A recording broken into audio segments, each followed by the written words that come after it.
Tu veux investir à Bali pour diversifier ton patrimoine ou pour te créer une vraie source de revenus passifs et tu as peur que ce soit un peu compliqué sans être sur place? Ça tourne vite au casse-tête au lieu d'un investissement rentable. Alors reste bien jusqu'à la fin de cette vidéo. Bienvenue à tous, moi c'est Guillaume, je suis investisseur immobilier depuis plus de 10 ans. Aujourd'hui je te partage une étude de cas 100% réelle d'une villa 4 chambres louée en courte durée. Elle a été acquise depuis la France sans mettre un pied à Bali. On va rentrer dans les détails des prix, les frais, la rentabilité, les revenus locatifs, tout y passe, c'est parti. Cette villa, elle est située dans une zone très recherchée de Bali, proche des plages, des restaurants et des commodités. C'est une villa qui a été achetée en off-plan et a été livrée en 12 mois. Elle fait environ 170 m² habitables et elle a 4 chambres. C'est une villa qui cible principalement des familles en vacances, des groupes d'amis ou des gens qui sont en télétravail et qui veulent se retrouver à plusieurs pour bosser. Je ne vais pas vous parler plus longtemps de cette villa, je vais directement vous mettre la vidéo et on va faire le home tour ensemble. C'est parti. Top départ, je rentre dans la villa, on arrive directement dans l'espace salon.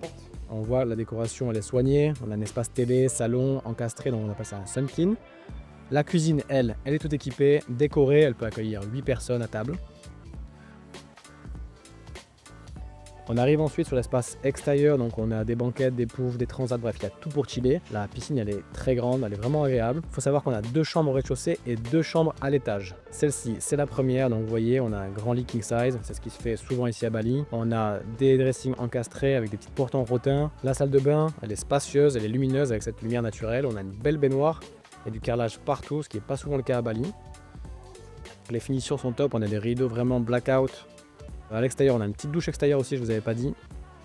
Et ensuite, on passe directement à la seconde chambre. La seconde chambre, elle est identique à la première. Vous avez les mêmes proportions, donc je ne vous montre pas forcément la salle de bain. Et vous voyez, c'est vraiment très très beau. Voici donc un autre angle de vue du salon. On passe maintenant à l'étage.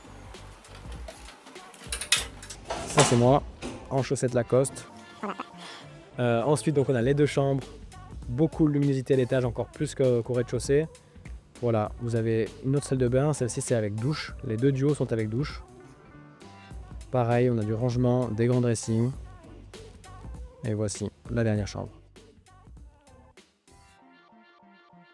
Bon, vous avez vu à quoi ça ressemble. La villa, elle est design, elle est moderne. Elle a une ambiance qu'on appelle ici méditerranéenne ou tropicale. 4 chambres, donc elle peut accueillir jusqu'à 8 personnes, ce qui est vraiment top pour la location courte durée. Passons aux chiffres à présent. Le budget total investi par le client dans ce projet est de 210 000 €. Le montant, il inclut le terrain en leasehold pour 25 ans, comme d'habitude, la construction complète, ameublement, décoration et également tous les frais associés, c'est-à-dire les frais de notaire, les frais de licence, les frais de permis, tout. Niveau revenu, la villa elle est déjà louée avec un taux d'occupation de 70% et un prix moyen de 224 € par nuitée. Ce qui nous fait un total, je vous l'affiche ici, des revenus locatifs de 57 020 € par an, ce qui fait à peu près 4 750 € par mois. Sachant que, encore une fois, tout est délégué. Il y a une conciergerie sur place et donc le propriétaire il s'occupe de rien à part encaisser. Voyons maintenant les dépenses, les charges annuelles associées à l'exploitation de la villa. Je vous mets encore une fois les chiffres ici. Alors comme vous pouvez le voir, il y a 3 postes principaux, comme toujours, sont les frais déjà. Airbnb et Booking, de l'ordre de 15%. Ensuite viennent s'ajouter les taxes gouvernementales sur les revenus locatifs. Ensuite, on retrouve les frais de gestion locative, c'est-à-dire les frais de la conciergerie qui s'élèvent dans ce cas présent à 15%. Et ensuite viennent s'ajouter à tout ça les postes classiques, donc ménage, entretien de la piscine, électricité, internet et blanchisserie. Quand on ajoute tout ça, le total des dépenses annuelles il s'élève à 24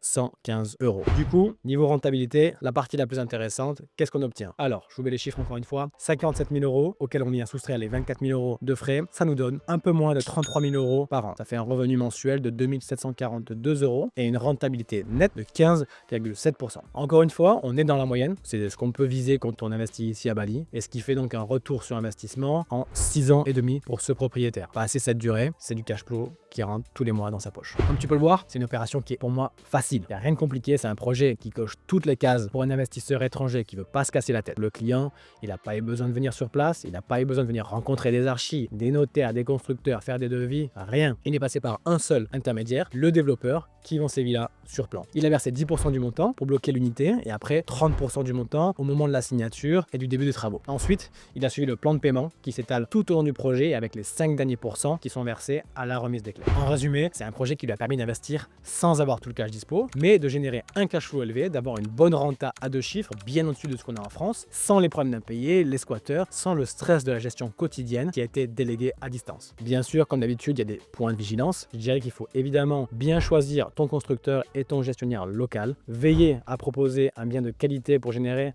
directement des très bons avis 5 étoiles et garder un bon référencement sur les plateformes et continuer à performer. Voilà, c'est la fin de cette vidéo. J'espère que ce format étude de cas te plaît. N'hésite pas à poser des questions en commentaire, j'y répondrai. Et si toi aussi, tu veux qu'on te trouve une villa comme celle-ci ou qu'on monte un projet sur mesure selon ton budget, contacte-moi. Ciao!